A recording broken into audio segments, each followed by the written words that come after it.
Les signes que vous avez le Saint-Esprit. Beaucoup de gens pensent que vous n'avez le Saint-Esprit que lorsque vous parlez en langue et que vous avez des moments de folie à l'église ou que vous avez la chair de poule. Mais non, la Bible est très claire sur les signes que quelqu'un a le Saint-Esprit, ce que la Bible appelle des fruits. Pensez-y comme ceci. Quand vous pressez une orange, qu'obtenez-vous? Du jus d'orange. Quand vous pressez une pomme, qu'obtenez-vous? Du jus de pomme. Quand vous pressez un chrétien, qu'obtenez-vous? Eh bien, pour certaines personnes, vous obtenez des plaintes, de la négativité, de la peur, de l'inquiétude. Mais la Bible dit que nous devrions avoir du fruit et elle nous dit quel genre de fruit nous devrions avoir.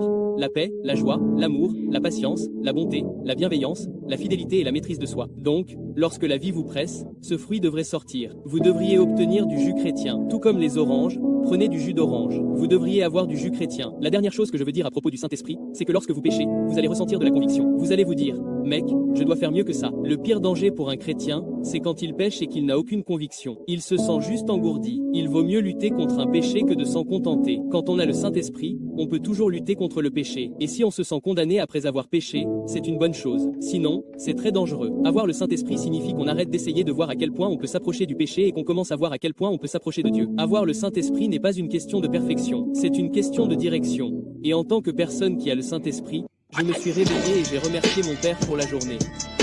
Je me sens riche et ce n'est même pas grâce aux dollars que j'ai gagné. Je réussis non pas grâce à tous mes disciples célèbres, mais parce qu'il y a 2000 ans, le Christ a marché autour de la tombe.